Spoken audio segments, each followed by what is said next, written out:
At my sister's engagement party, my innocent 10-year-old daughter accidentally spilled red punch on her dress. My sister snapped and slapped her so hard she hit the ground crying in front of 230 guests. Before I could react, my parents did something even worse. But I warned them they'd regret it, and just 10 minutes later, I got a call from my dad, his voice shaking because, here's the thing about family, you think you know them. You think there's a line they'd never cross. But I stood there, watching my own sister, Melissa, slap my 10-year-old daughter across the face, a single, horrifying sound that echoed through the opulent country club and shattered any illusion of family I still held. In that moment, everything changed. You know, life for me and my amazing Emily hasn't exactly been a fairy tale.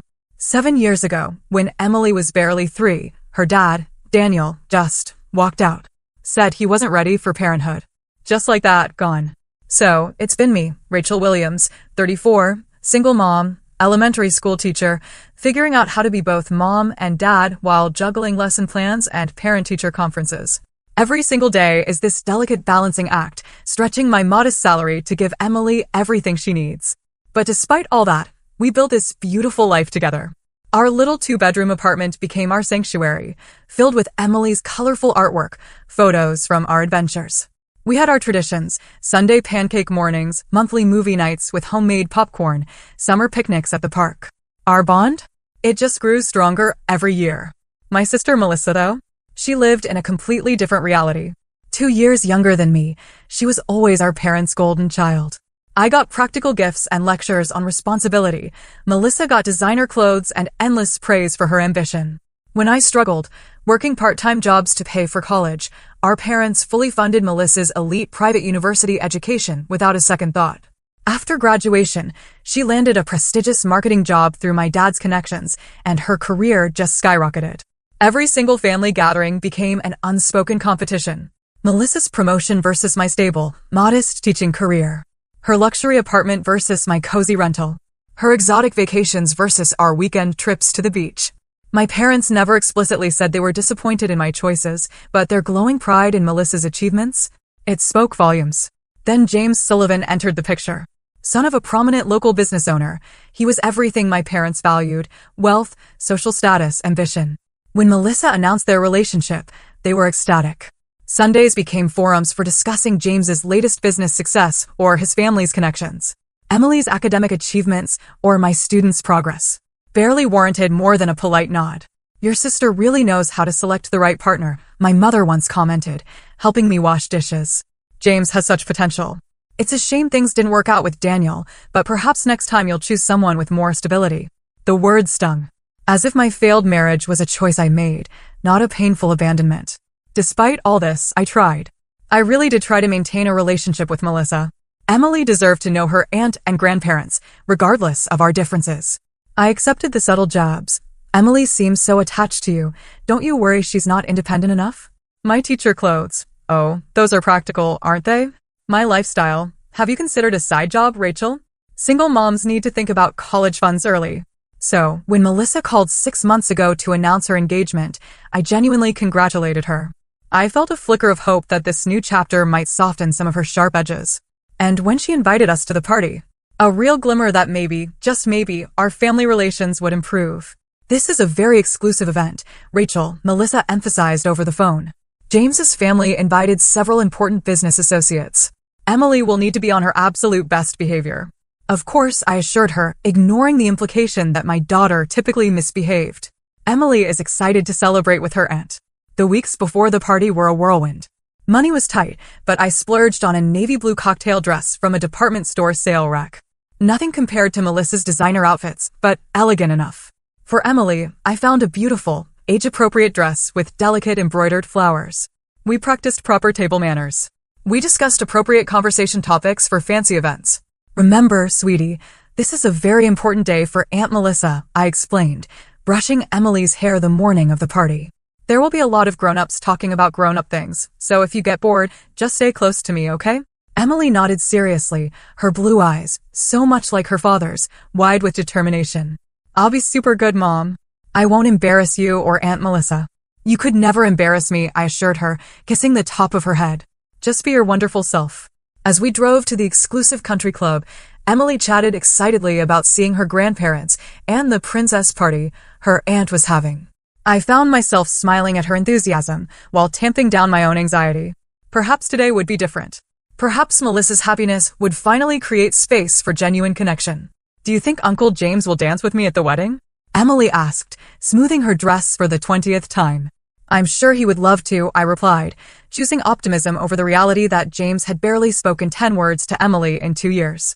The sprawling country club came into view. Luxury cars filled the lot, Mercedes, BMWs, even a few Bentleys. My 10-year-old Honda looked woefully out of place. Wow, Emily whispered, pressing her face against the window. It looks like a castle. I parked in one of the few remaining spaces, checking my appearance one last time.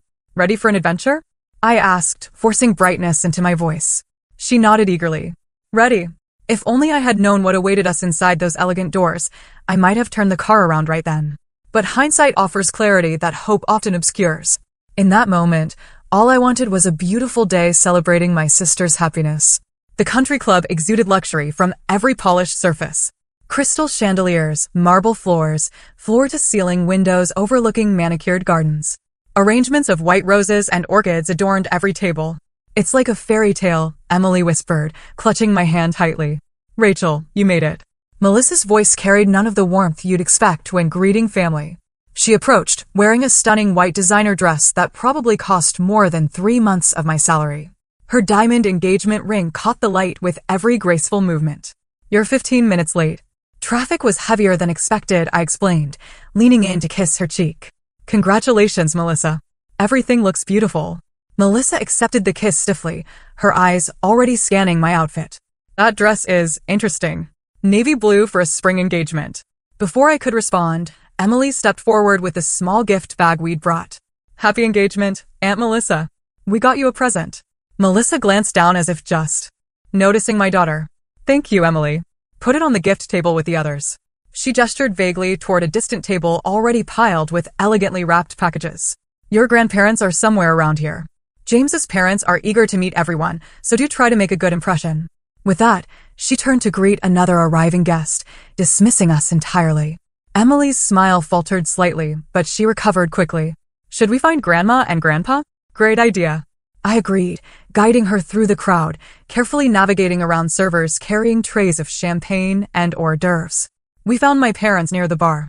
My dad in an expensive new suit, my mom in a designer outfit I recognized from a magazine. Their faces lit up momentarily, until they realized it was us approaching, rather than someone from James's social circle. Rachel, there you are, my mother said, giving me a quick, perfunctory hug before turning her full attention to Emily. My goodness, look how tall you're getting. Are you eating enough vegetables? You look a bit pale. Hi, Grandma. Hi, Grandpa. Emily replied politely. Your party dress is really pretty. Thank you, dear. It's Valentino, my mother preened, then turned back to me. Rachel, you should circulate. James's father is the CEO of Sullivan Development. They're practically building half the city now. Wouldn't hurt for you to make some connections. My father nodded in agreement. Education is all well and good, but with your situation, you should be thinking about more lucrative opportunities. My situation? I raised an eyebrow. Being a single parent, he clarified, as if explaining something simple to a child. Teachers' salaries aren't exactly designed for sole providers. I felt the familiar sting of their disapproval, but managed a tight smile. Emily and I are doing just fine. Thanks for your concern. Of course you are, my mother said dismissively. Oh, look. There's Senator Wilson's wife. We should say hello. Without waiting for a response, my parents glided away, leaving Emily and me standing alone once again. Are you hungry, sweetie? I asked Emily, spotting a table with child-friendly snacks. She nodded, and we made our way toward the food. Along the way, a middle-aged woman in a conservative but elegant pantsuit smiled warmly at us. What a lovely daughter you have, she commented. Those beautiful curls are natural, I assume. Thank you. Yes, they are, I replied, surprised by the genuine kindness in her voice. I'm Catherine Foster, James's aunt, she introduced herself. Rachel Williams, I confirmed, and this is my daughter, Emily. Pleased to meet you both. It's refreshing to see a young lady at one of these stuffy events. She winked at Emily, who grinned in response. The chocolate-covered strawberries are particularly good, she stage whispered as Catherine moved on. Emily looked up at me. I like her, Mom. Me too, sweetie, I agreed, grateful for the brief moment of warmth in an otherwise chilly reception. Our respite was short-lived. As we sampled the elaborate spread, I noticed James's parents watching us from across the room. Unlike Catherine's friendly demeanor, their expressions conveyed clear assessment, and it seemed disapproval. James's mother whispered something to her husband, their eyes never leaving us. Melissa certainly didn't mention the child would be here. I overheard a woman nearby murmur to her companion, at such an exclusive event, I gently guided Emily away from the buffet, determined to shield her from the undercurrents of judgment flowing through the room.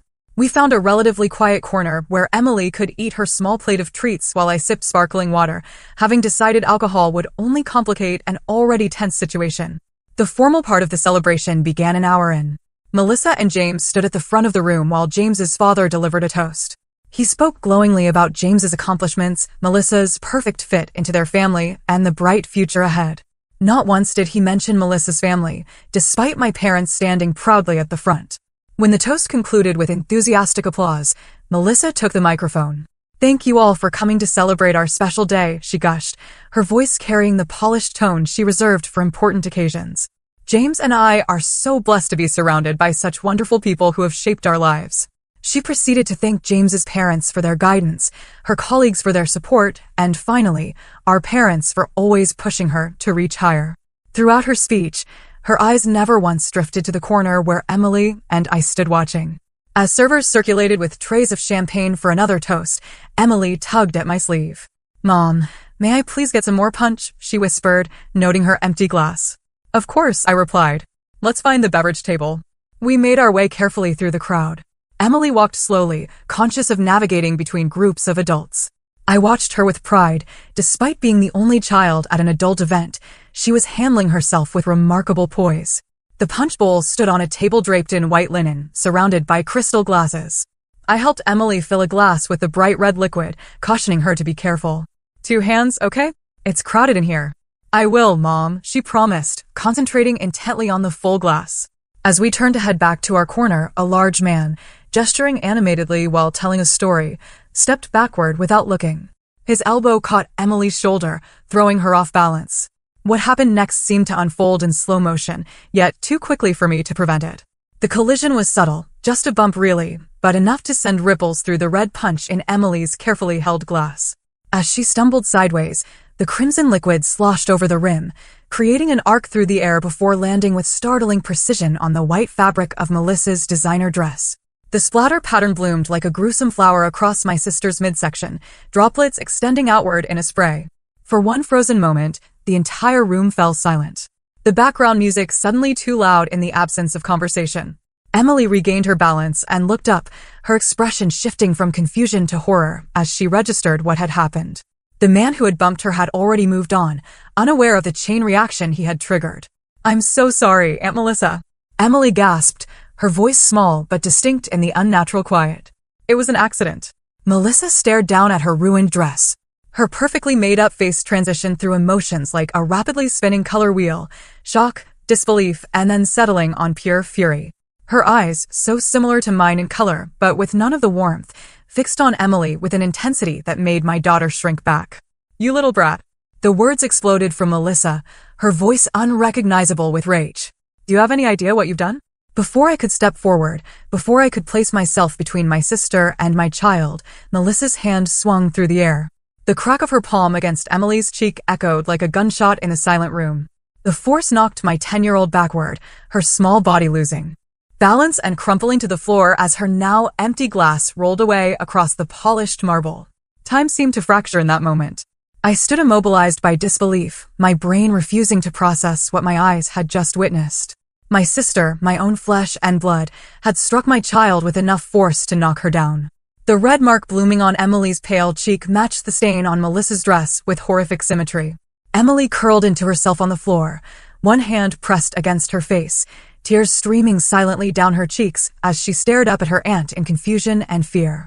The look in my daughter's eyes, the betrayal, the hurt, the incomprehension, finally broke through my paralysis. I lunged forward, dropping to my knees beside Emily, gathering her trembling body against mine. "Are you okay? Let me see, sweetie." I gently moved her hand away, revealing the outline of fingers already visible on her skin. Around us, the room had erupted into chaos. Several guests gasped audibly. An older woman nearby muttered, "Oh my goodness," repeatedly. Two younger men in the back had their phones raised, undoubtedly recording the unfolding drama. James stood frozen near his parents, his expression caught between embarrassment and shock. "Look what she did to my dress." Melissa towered over us, gesturing wildly at the red stain. Her voice had risen to a near screech. "This is Vera Wang. It's custom-made. It's ruined. She's a child." I responded, my voice low and dangerous as I helped Emily to her feet. "It was an accident. An accident. She's been running around all evening like this is a playground. This is exactly why children don't belong at adult events." James finally moved forward, placing a hesitant hand on Melissa's arm. "Mel, maybe we should. Don't you dare take their side." Melissa jerked away from him. "My dress is destroyed. The photographs are ruined. Everything is ruined." I was about to respond when my parents pushed through the surrounding guests. Rather than checking on their sobbing granddaughter, they immediately flanked Melissa. "What happened to your beautiful dress?" my mother exclaimed, examining the stain while completely ignoring Emily's marked face. My father turned to me, his expression thunderous. "Rachel, this is exactly why you shouldn't have brought a child to an adult event. Some occasions aren't appropriate for children, especially ones who haven't been taught proper behavior." The casual cruelty of his words, spoken within Emily's hearing, sent a surge of protective rage through me. "Proper behavior? My 10-year-old was just physically assaulted by her aunt, and you're worried about a dress. Don't be so dramatic," my mother dismissed with a wave of her manicured hand. "It was barely a tap. Emily is clearly overreacting, just like her mother." Emily pressed herself against my side, her small body still shaking with silent sobs. The red mark on her cheek had darkened, the outline of fingers unmistakable. "Your sister's engagement party is ruined because your clumsy daughter couldn't be careful with her drink," my father continued, his voice carrying to the captivated audience surrounding us. "This is what happens when children are raised without proper discipline." Something cold and clarifying washed over me at his words. The pattern I had accepted my entire life, the favoritism, the criticism, the emotional manipulation, suddenly appeared with crystalline clarity. And now it wasn't just affecting me, it was threatening to damage my daughter. Emily was bumped by another guest, I stated evenly. She apologized immediately. And in response, her adult aunt physically struck her with enough force to knock her to the ground. "That's not a tap. It's assault on a minor." James's parents had joined our circle now, his mother's face pinched with distaste. "Perhaps it would be best if you took your daughter home," she suggested with faux concern. "She seems upset, and we wouldn't want to further disrupt Melissa and James's special celebration." "Yes, Rachel," Melissa added, still focused entirely on her stained dress. "Take your brat and go. You've done enough damage for one day." "Damage," I repeated incredulously. Emily accidentally spilled punch. "You deliberately hit a child." Two venue security personnel approached our group, clearly summoned by someone concerned about the escalating situation. "Is there a problem here?" the taller one asked, his gaze moving between my furious sister and my tearful daughter. "Yes," Melissa answered before I could speak. "My sister and her daughter are causing a scene and need to leave." The security guard looked to me, taking in Emily's reddened face and obvious distress. His expression softened slightly. "Ma'am, would you like to step outside for a moment?" I recognized the opportunity he was offering, a chance to remove Emily from this toxic situation, to spare her further trauma. But something inside me rebelled against the idea of slinking away while my family continued to dismiss and justify violence against my child. "No," I replied firmly, feeling Emily straighten slightly beside me at my tone. "We won't be leaving. But I would like to report an assault." The word assault hung in the air like a thunderclap. Several nearby guests who had been pretending not to eavesdrop stopped maintaining the pretense, turning fully toward our family drama. Melissa's face flushed deep red, clashing with the punch stain on her dress. "Assault?" she sputtered. "Are you insane?" It was a slap. She ruined my dress. The security guard's demeanor shifted, becoming more alert. "Ma'am, did someone strike the child?" he asked me directly. "Yes," I confirmed, my arms still protectively around Emily's shoulders. My sister slapped my daughter across the face hard enough to knock her to the ground, as you can see from the mark on her cheek. "This is ridiculous," my mother interjected. "Family discipline is not assault." Rachel has always been prone to exaggeration. A memory flashed through my mind, being 10 years old myself, accidentally breaking one of my mother's decorative plates while dusting.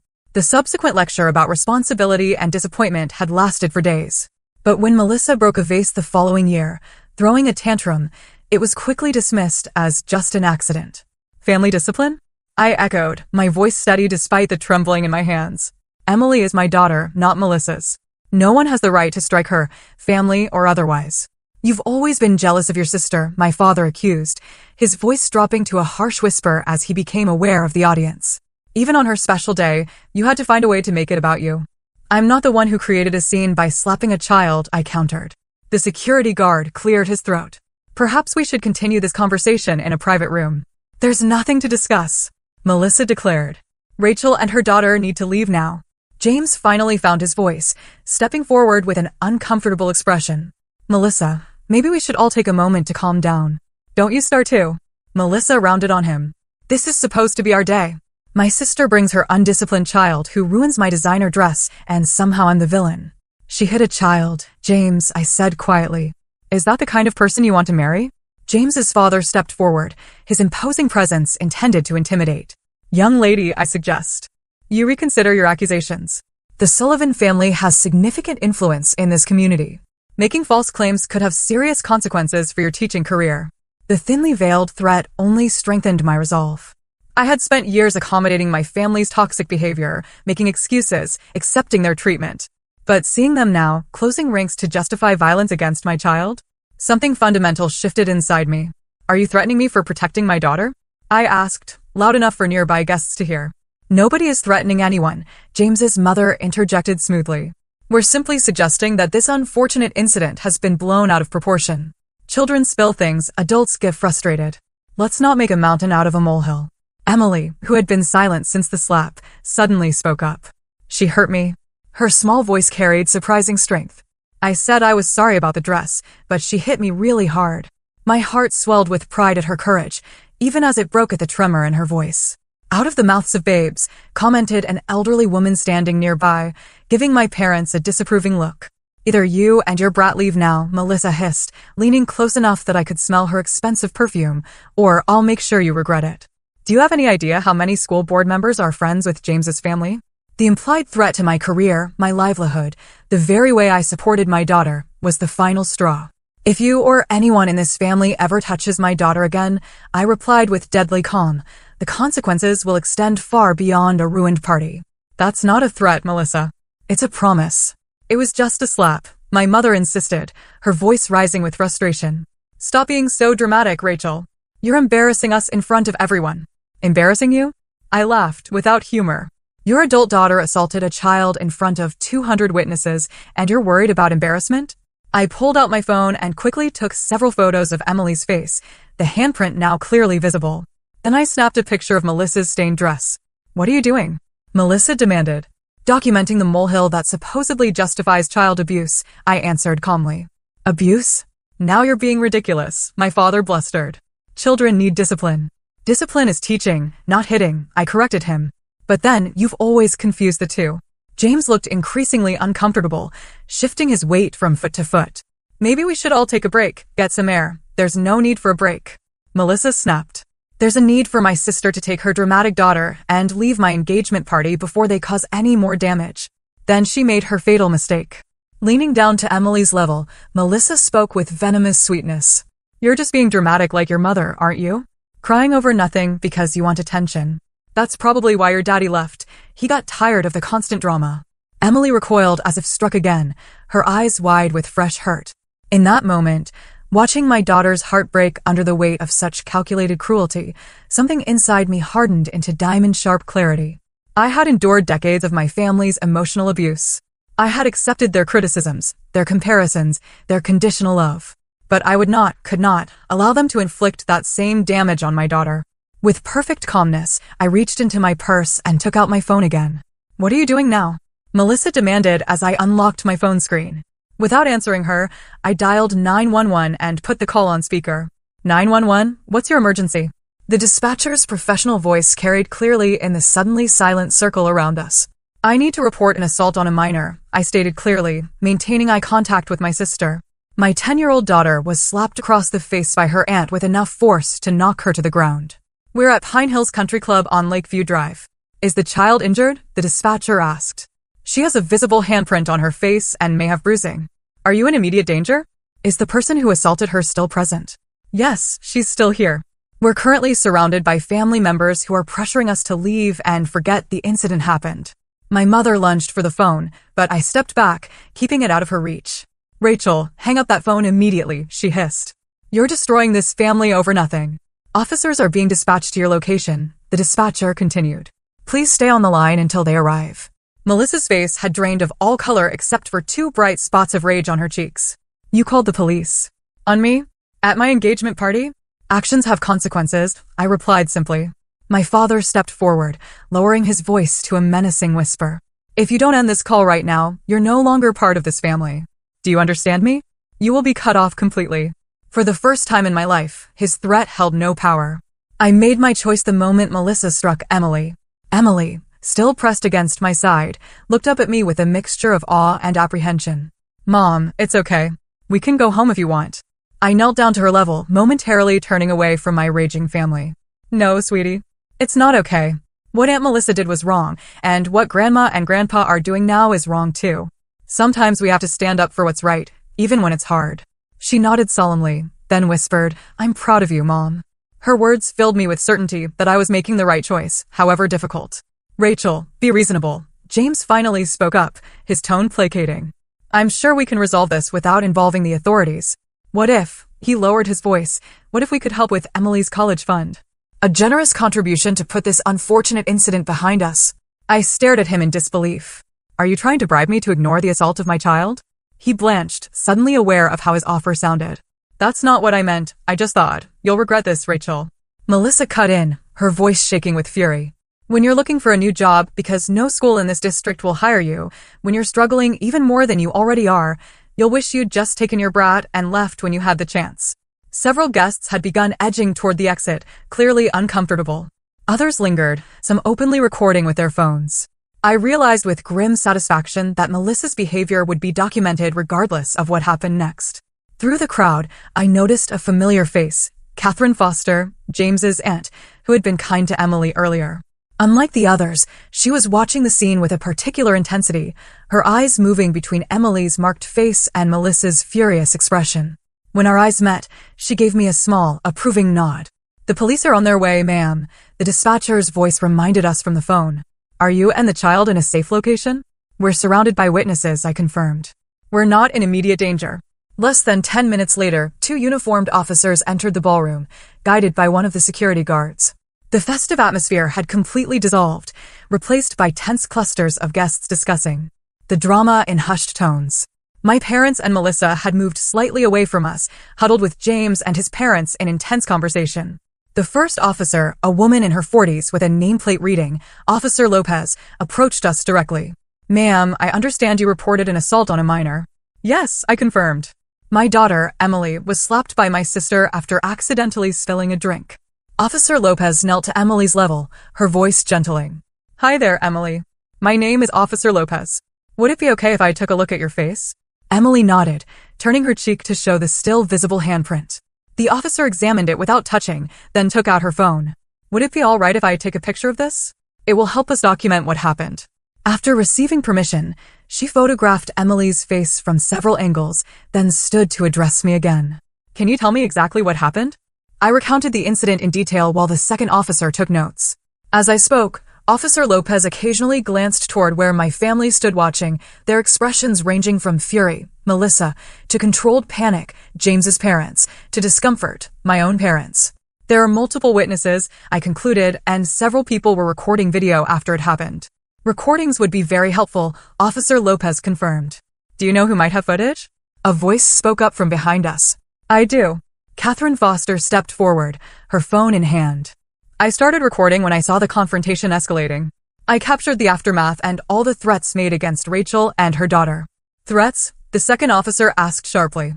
Threats to her employment, suggestions that the family would cut her off, implications that the Sullivan family's connections would make trouble for her, Catherine elaborated. I'd be happy to provide my contact information and send you the video. While the officers collected Catherine's information, I saw Melissa and my parents engaged in heated whispers.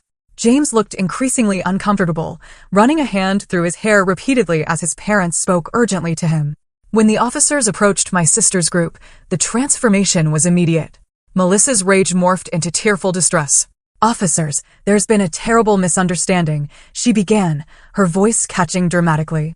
It was just a reflexive reaction to having my expensive dress ruined. I would never intentionally hurt my niece. Regardless of intent, you struck a child, Officer Lopez stated flatly. According to multiple witnesses, with enough force to knock her down. It was barely a tap, my mother insisted. Children these days are so sensitive. In our day, a little discipline was normal. Ma'am, hitting a child hard enough to leave a visible mark isn't discipline. It's assault, the officer replied. And as I understand it, the child isn't even your daughter to discipline. My father tried a different approach. Officers, surely we can handle this as a family matter. My oldest daughter tends to overreact. There's no need for this to go any further. Sir, when we receive a report of assault on a minor, we are obligated to investigate fully, Officer Lopez explained patiently. This isn't something we can just ignore. As the officers continued questioning my sister, I noticed James had stepped away from the group and was watching the proceedings with an unreadable expression. When he caught me looking, he approached slowly. I've never seen Melissa act like that before, he said quietly. I knew she could be particular about things, but this isn't new behavior, James, I told him honestly. It's just the first time you've seen it directed at someone vulnerable enough that you couldn't ignore it. He absorbed this in silence, then said, I'm sorry about what happened to Emily. That should never have happened, regardless of the circumstances. Before I could respond, Officer Lopez returned to us. Ma'am, we've spoken with multiple witnesses and viewed some video evidence. Based on our investigation, we're issuing a citation to Melissa Foster for simple assault on a minor. This is a misdemeanor offense that can carry penalties including fines and potential jail time, though first offenses typically result in probation. You'll need to appear in court on the date listed on this card. She handed me a business card with case information. You may also wish to file for a temporary restraining order to prevent further contact between your daughter and your sister until this is resolved. A restraining order? My mother's voice rose in disbelief from behind us. This is absurd. We're family. Family members are statistically the most common perpetrators of child abuse, ma'am, Officer Lopez replied evenly. The law doesn't make exceptions based on relationship. As the reality of the situation sank in, the remaining guests began dispersing quickly, murmuring excuses as they headed for the exits. James's parents were engaged in intense conversation with the event coordinator, likely trying to control the damage to their social standing. You've ruined everything. Melissa spat as an officer handed her the citation. I hope you're satisfied. No, Melissa, I replied calmly. I'm not satisfied. I'm heartbroken that my sister would hurt my child and that our parents would defend that behavior. But I am at peace with my decision to protect Emily, even if it costs me my relationship with all of you. As we prepared to leave with a police escort, Emily looked up at me. Mom, are Grandma and Grandpa going to hate us now? I considered sugarcoating the truth, but decided my daughter deserved honesty. They're very angry right now, sweetie, but we did the right thing. Sometimes standing up to bullies is hard, especially when those bullies are people we love. Like you stood up to Aunt Melissa? She asked. Yes, I nodded. And you were so brave too, telling the truth even though it was scary. As we walked to our car, Emily squeezed my hand. Mom, she said thoughtfully, sometimes family can be the worst bullies, can't they? Looking down at her wise young face, I felt a surge of determination that she would never again be made to feel that her worth was conditional on someone else's approval. Not even family. Yes, they can, I agreed. But we don't have to accept being bullied. Not by anyone. The drive home was quiet, both of us processing the enormity of what had happened. Halfway home, Emily broke the silence. I'm sorry about Aunt Melissa's dress, she said in a small voice. It was an accident, Emily, I reminded her gently. Accidents happen. Nothing you did justified how she reacted. I know, she nodded. But I'm still sorry it happened. Her capacity for empathy, even towards someone who had hurt her, filled me with pride. Whatever happened next with my family, I knew with absolute certainty that Emily and I would be okay. The days following the engagement party incident unfolded like scenes from a movie I never wanted to star in. By Sunday morning, someone had posted video of the aftermath of the slap online, capturing Melissa's fury, my parents' dismissal of Emily's pain, and the arrival of police officers. The clip went viral, locally then regionally, with comments overwhelmingly supportive of my decision to report the assault. My phone began ringing incessantly, unknown numbers, local news outlets seeking comments, distant relatives expressing either support or outrage, and even a few parents from my school checking on Emily's well-being. I answered only calls from known contacts and kept Emily home from school on Monday to give her time to process. Tuesday morning brought the news that Melissa had been placed on administrative leave from her marketing firm, pending an investigation.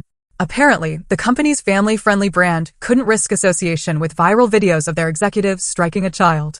Your sister has been devastated by this, my mother's voicemail informed me. Her career may be ruined because you couldn't handle a family matter privately. I hope you're satisfied with yourself. I deleted the message without returning the call, focusing instead on Emily. We'd visited a child therapist on Monday afternoon, a gentlewoman named Dr. Karen Bennett, who specialized in childhood trauma. Emily had been quiet but cooperative. Children are remarkably resilient, Dr. Bennett had assured me afterward. What matters most is that Emily sees you standing up for her, validating her feelings, and ensuring there are consequences for harmful behavior, even when that behavior comes from family members. On Wednesday, I returned to my classroom, prepared for awkward questions, but finding unexpected support instead. The principal, Dr. Natalie Washington, called me into her office first thing. "Rachel, I want you to know the school district fully supports you," she stated firmly. "We've received a few calls from people claiming to be concerned about your judgment, but we recognize attempted intimidation when we see it. Your personnel file has been temporarily restricted to administrative access only, just as a precaution." Her words confirmed my suspicion that James's family had already begun leveraging their connections, but her support lifted an enormous weight from my shoulders. "Thank you," I managed, fighting back tears of relief. I was worried. "Don't be," Dr. Washington said firmly. "Your teaching record is exemplary, and you did exactly what we train our staff to do, report suspected child abuse, even when it comes from family members." Emily returned to school on Thursday, nervous but determined. Her teacher, Mrs. Garcia, contacted me midday to let me know things were going well. Some kids asked about the fading bruise on her cheek, but Emily handled it beautifully. She just said there was a family problem that her mom helped fix and then changed the subject. That afternoon, I received an unexpected email from Catherine Foster, James's aunt who had provided video evidence to the police. "Rachel, I wanted to check on you and Emily. What happened at the party was inexcusable, and I admire your courage in standing up for your daughter. I should mention that James has postponed the wedding indefinitely. He told his parents he needs time to reconsider. If you need anything at all, please don't hesitate to contact me." I read the email twice, feeling a complex mixture of emotions. While I took no pleasure in Melissa's relationship troubles, I couldn't help but feel that James was seeing my sister's true colors before making a lifetime commitment. Friday afternoon brought another development, a certified letter from my parents' attorney, threatening to contest the restraining order I'd filed to keep Melissa away from Emily. The letter included thinly veiled threats about family matters being aired in public and consideration of Emily's long-term interests. I forwarded the letter to the affordable legal aid attorney I'd consulted, who replied promptly, "This is intimidation, nothing more. The temporary restraining order has already been granted. Given the evidence and witness statements, the judge is likely to approve the permanent order at next week's hearing." Throughout the tumultuous week, my concern remained focused on Emily. Each night we maintained our bedtime routine, reading together, talking about our day, and sharing things we were grateful for. Despite everything, Emily consistently mentioned being grateful for having a mom who protects me, words that simultaneously healed and broke my heart. The following Tuesday, we appeared in family court for the restraining order hearing. I had prepared Emily for seeing her grandparents and possibly Melissa, but when we arrived, only my parents were present with their attorney. Melissa had apparently decided not to attend. The respondent's absence does not prejudice these proceedings, the judge noted, reviewing the file. We have substantial evidence, including photographic documentation of injury to the minor, video recordings of the aftermath, and multiple witness statements. My parents sat stiffly in their formal attire, occasionally whispering to their attorney, but never once looking directly at Emily or me. The proceedings were mercifully brief. The judge reviewed the evidence, asked a few clarifying questions, and then granted a 1-year restraining order, prohibiting Melissa from contacting Emily in person, by phone, through social media, or through third parties. As we left the courtroom, my father finally approached us, his attorney hovering anxiously nearby. "Rachel, this has gone far enough," he began, his voice slow. "Your sister's job is in jeopardy. Her engagement is on the rocks. Are you happy now?" I positioned myself slightly in front of Emily. "Dad, those are consequences of Melissa's actions, not mine. I'm not happy about any of this. I'm sad that my sister chose to hurt my daughter, and I'm heartbroken that you and Mom chose to defend that behavior instead of protecting your granddaughter. You always were stubborn," he muttered. "Just like your grandmother." "I'll take that as a compliment," I replied. Grandma Ruth stood up for what was right, too. As we walked away, Emily slipped her hand into mine. Mom, will we ever talk to Grandma and Grandpa again? I don't know, sweetie, I answered. Honestly, that depends on whether they can understand that what happened was wrong and make real changes. But no matter what, you and I are going to be okay. The weeks that followed brought unexpected developments. Anonymous donations to Emily's college fund appeared in our mailbox, ranging from $20 to one particularly generous check for $5,000, with a note simply signed, KF. I suspected Catherine Foster, but had no way to confirm. Extended family members I hadn't spoken to in years reached out with messages of support. My cousin Taylor revealed that she had distanced herself from family gatherings years ago after similar treatment from my parents and Melissa. They always made me feel like I wasn't good enough, she confided during our lunch together. Watching you stand up to them gave me courage to reconnect with the family members who actually value me. Most surprising was an email from James himself, 6 weeks after the incident. Rachel, I wanted you to hear this from me directly. After much reflection, I've ended my relationship with Melissa. The incident with Emily forced me to recognize patterns I'd been ignoring. I've suggested Melissa seek therapy to address her anger issues, and I'm doing the same to understand why I tolerated certain behaviors for so long. Please know I wish only the best for you and Emily. I showed the email to my therapist. I had started my own counseling sessions, recognizing that my family dynamics had affected me in ways I was only beginning to understand. This is a positive development, she observed, not because your sister lost her relationship, but because it suggests there may be accountability and growth happening. People don't change unless they have reason to reflect on their behavior. 2 months after the incident, my mother called. I almost didn't answer, but decided to give her a chance. Rachel, she began awkwardly, your father and I have been discussing things. We've been talking with Pastor Michael at church about family reconciliation. I remained silent, waiting. We're not saying we handled everything perfectly, she continued, the admission clearly difficult for her. But surely now that some time has passed, we can put this behind us? We miss seeing Emily. Mom, putting it behind us without addressing what happened isn't reconciliation. It's sweeping abuse under the rug, I replied carefully. Emily has been working with a therapist to process what happened. If you and Dad are serious about rebuilding a relationship with us, I'd suggest you speak with her therapist about how to move forward appropriately. Therapy? My mother sighed. Is that really necessary? In our day, yes, it's necessary, I interrupted firmly. And it's non-negotiable if you want to be part of Emily's life again. The line went quiet for so long I thought she might have hung up. Finally, she said, I'll discuss it with your father. It wasn't a promise of change, but it was the first conversation with my mother in years that hadn't ended with me feeling diminished. Small progress, but progress nonetheless. The most unexpected letter arrived exactly 3 months after the engagement party. I recognized Melissa's handwriting on the envelope immediately, but opened it with caution. Rachel, she had written in her precise script, I've been attending anger management therapy as part of my agreement with the prosecutor to reduce the charges. I began going just to satisfy the legal requirements, but it has forced me to confront some uncomfortable truths about myself and our family dynamics. I am writing to acknowledge that my behavior toward Emily was inexcusable. No child deserves to be struck, regardless of the circumstances. I am not asking for forgiveness or for the restraining order to be lifted. I simply wanted you to know that I am working to become someone who would never again react with violence. Melissa. The letter contained no excuses, no attempts to share blame, and no request for reconciliation. Just accountability. I showed it to my therapist at our next session. This appears to be a genuine step toward accepting responsibility, she noted. Whether this leads to reconciliation is a separate question, one you don't need to answer now or perhaps ever. As summer arrived, Emily and I established new traditions and connections. We joined a community garden where Emily discovered a talent for nurturing plants. I formed friendships with several other single parents through a support group, people who understood the challenges and joys of raising children alone. At school, I received an unexpected promotion to lead teacher for my grade level, with Dr. Washington specifically citing my demonstrated commitment to children's welfare and safety as a qualifying factor. The implied message was clear. Despite whatever pressure James's family might have applied, the school district stood firmly behind me. One evening in July, as Emily and I walked home from the community pool, she asked thoughtfully, Mom, are you still sad about Grandma and Grandpa? I considered the question carefully. I'm sad about the relationship we don't have, and the relationship you don't have with them. But I'm not sad about the decisions I made to keep you safe. She nodded, processing this. I think Melissa's letter was brave, she observed. My therapist says admitting when you're wrong is really hard for grown-ups sometimes. I smiled at her insight. Your therapist is very wise. Do you think we'll ever be a normal family again? She asked. I replied slowly, that we already are a normal family. Just you and me.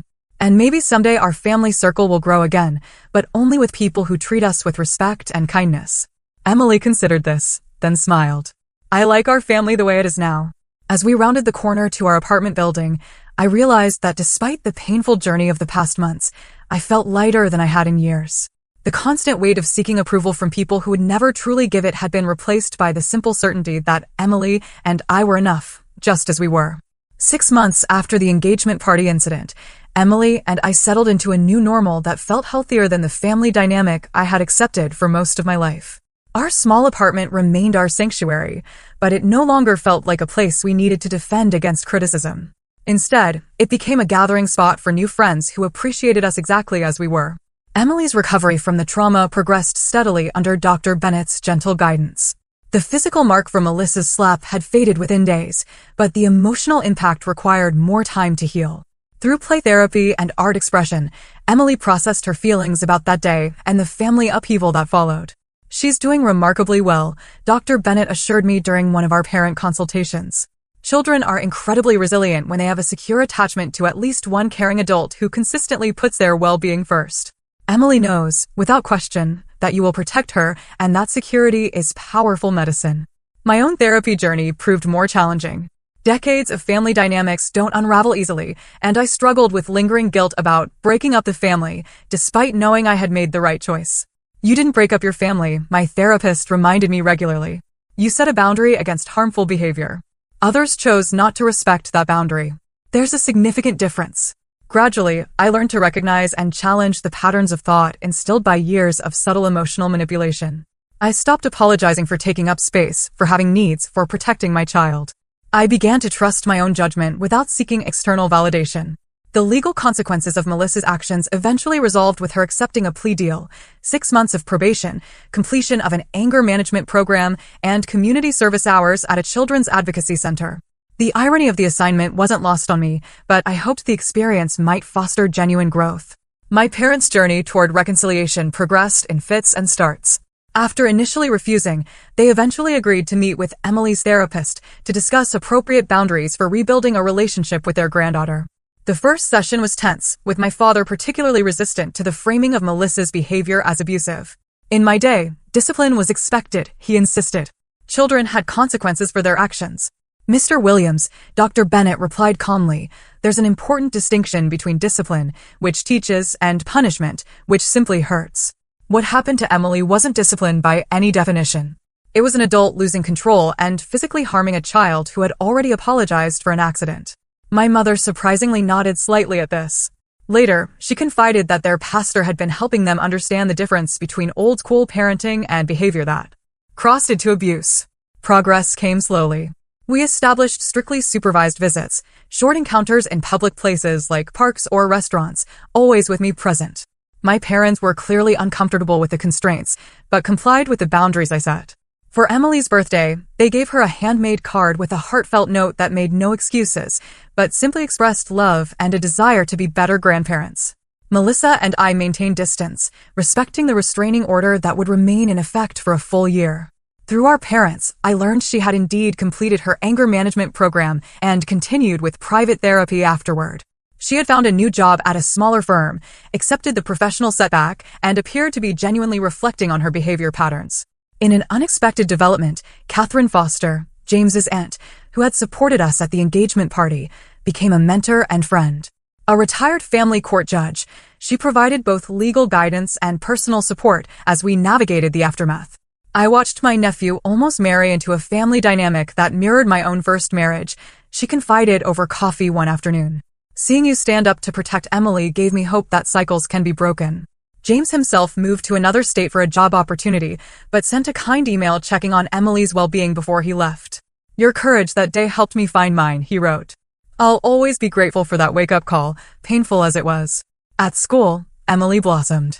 Her teacher reported she had become more assertive in positive ways, standing up for classmates who were teased, volunteering for leadership roles, speaking confidently during presentations. The timid child who had once worried about embarrassing adults had been replaced by a girl who understood her own worth. My professional life flourished as well. The promotion to lead teacher brought new responsibilities and opportunities that stretched my capabilities. Rather than shrinking from challenges as I might have before, I leaned into them, discovering strengths I hadn't recognized in myself. Months into the school year, Emily came home excited about a class project on everyday heroes. "Mom, I'm writing about you," she announced as she unpacked her backpack. "Miss Garcia said we should pick someone who shows courage in regular life, not like superheroes with special powers." "That's very sweet, honey," I replied, touched but slightly uncomfortable with the spotlight. "But there are lots of heroes you could write about. Firefighters, doctors, military personnel." Emily shook her head decisively. "Those are important jobs, but I want to write about how you stood up to Aunt Melissa and Grandma and Grandpa when they were being bullies, even though it was really hard because you love them." Her clear-eyed assessment of what had happened and her recognition of the complexity of standing up to family left me momentarily speechless. The resulting essay, titled "My Mom, My Hero," earned an A+ and a special commendation from her teacher. More importantly, it demonstrated Emily's processing of the traumatic event into a narrative of protection and courage rather than victimhood. On the 6-month anniversary of the incident, Emily suggested we create a new tradition. "Let's have a courage celebration," she proposed, not to remember the bad parts, but to celebrate standing up for what's right, even when it's scary. We marked the occasion with a special dinner and small gifts symbolizing bravery, a lion bookmark for Emily, an arrow-shaped pendant for me. As we ate chocolate cake for dessert, Emily asked thoughtfully, "Do you think Aunt Melissa will ever be part of our family again?" I considered the question carefully. "I don't know, sweetie. That would depend on many things: her continuing to work on her anger, a genuine understanding of why what she did was wrong, and most importantly, your comfort and feelings about it. We don't have to decide that now or maybe ever." She nodded, accepting the honest answer. "I think I might be okay with seeing her someday, but not yet. And only if you're there too." "There's no rush," I assured her. "And any decision we make will be about what's healthy for us, not about making other people comfortable." As winter turned to spring, tentative connections with extended family members began to form. My cousin Taylor became a regular visitor, bringing her children for playdates with Emily. My mother's sister, who had distanced herself from family gatherings years ago due to my parents' controlling behavior, reached out after hearing about the incident. "I always saw how they treated you differently than Melissa," she confided during her visit. "I tried to say something once, but your mother didn't speak to me for months afterward. I should have tried harder, been more present for you." "You're here now," I assured her, recognizing that healing could extend beyond just Emily and me. In April, I received a formal letter from Melissa's therapist requesting permission to facilitate a restorative justice conversation between us. The letter emphasized that this was Melissa's idea, but that I was under no obligation to participate. After discussing it with my own therapist and with Emily, who would not be present for any such meeting, I tentatively agreed to a preliminary conversation. The meeting, held on neutral ground in the therapist's office, was awkward but productive. Melissa appeared genuinely changed, more reflective, less defensive, willing to take full responsibility for her actions without qualifications. "I've been examining patterns that existed long before the engagement party," she admitted. "The way our parents pitted us against each other, how I internalized the message that perfection was the only acceptable standard, how I learned to manage anxiety by controlling everything and everyone around me. None of that excuses. What I did to Emily, but understanding it helps me ensure I never react that way again.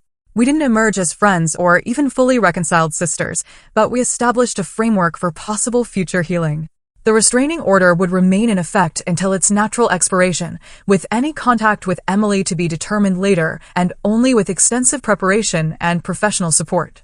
As the 1-year mark approached, I reflected on how profoundly our lives had changed since that fateful day. The family I had desperately tried to please no longer held power over my sense of worth. The daughter I had always protected now walked with greater confidence, secure in the knowledge that her boundaries would be respected. And I had discovered a strength I never knew I possessed, the courage to stand firm, even when standing alone. One evening, as I tucked Emily into bed, she asked a question that caught me off guard. "Mom, are you glad the punch spilled on Aunt Melissa's dress?" I sat on the edge of her bed, considering how to answer truthfully. "No, I'm not glad that happened. I wish that day had gone differently in many ways. But I am grateful for what we learned through that difficult experience." "What did we learn?" she asked, genuinely curious. "We learned that your worth isn't determined by other people's approval, even family. We learned that love should never hurt or diminish. We learned that standing up for what's right might cost relationships, but gain self-respect. And most importantly, we learned that sometimes the family you're born into isn't as healthy as the family you choose to build. Emily thought about this, then nodded. I like the family we're building. Me too, sweetheart, I agreed, kissing her forehead. Me too. As I turned off her light and closed her door, I felt a profound sense of peace. The journey hadn't been easy, and it wasn't fully complete. Healing rarely follows a straight line, and relationships damaged by years of unhealthy patterns don't transform overnight. But for perhaps the first time in my life, I felt fully confident in my choices, secure in my boundaries, and hopeful about our future, not despite standing up to my family, but because of it.